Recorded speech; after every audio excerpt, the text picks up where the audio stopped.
This short video provides a brief introduction to the topic of parliamentary procedures, specifically Robert's Rules.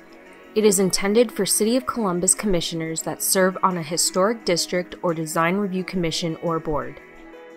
Commissioners are highly encouraged to learn more on the specifics of Robert's Rules by using the reference resources. Using Robert's Rules makes a commission's decisions more legally defensible, making meetings run more smoothly, and assures the public that the commission is giving a case a fair hearing. Parliamentary procedure refers to the rules for governing meetings of decision-making bodies. The primary concept is the rule of the majority with respect for the minority. Organizations use parliamentary procedure to debate matters and reach group decisions with as little friction as possible. Robert's Rules of Order is the most widely used manual of parliamentary procedure used in the United States. It is the standard for facilitating discussions and group decision-making. Although they seem long and involved, having an agreed-upon set of rules makes meetings run easier. Robert's Rules will help your group have better meetings, not make them more difficult. They were written by a U.S. Army officer, Henry Martin Robert, and first published in 1876. The rules in his book were loosely modeled after those used in the United States House of Representatives. The author's interest in parliamentary procedure began in 1863 when he was chosen to preside over a church meeting, and although he accepted the task, he felt that he did not have the necessary knowledge to proper procedure. Some of the basic topics from Robert's Rules include how to make a motion, amending a motion, calling the question, tabling a matter, how to vote on a motion, and adjourning a meeting.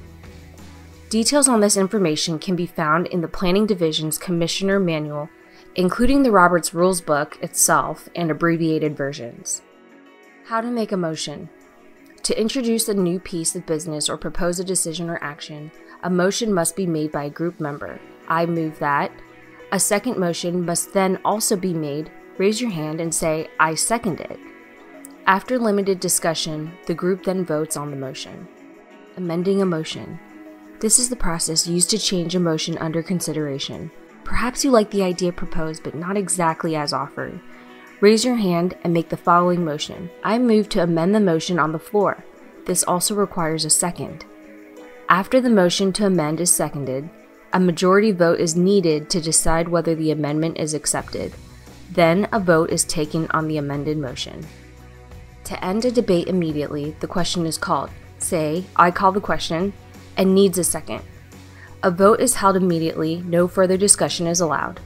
The 2/3 vote is required for passage. If it is passed, the motion on the floor is voted on immediately. Tabling a matter. To table a discussion is to lay aside the business at hand in such a manner that will be considered later in the meeting or at another time. I make a motion to table this discussion until the next meeting. In the meantime, we will get more information so we can better discuss the issue. A second is needed and a majority vote required to table the item being discussed. How to vote on a motion. Before a vote is taken, the chair puts the question by saying, those in favor of the motion that, repeat the motion, say aye. Those opposed say no. Wait, then say the motion is carried or the motion is lost. A majority vote is more than half of the votes cast. A tie vote is a lost vote since it is not a majority. Adjourning a meeting. A motion is made to end the meeting. A second motion is required. A majority vote is then required for the meeting to be adjourned. Thanks for watching this video on parliamentary procedure. Please visit columbus.gov/planning for more information on this and other topics for board and commission members.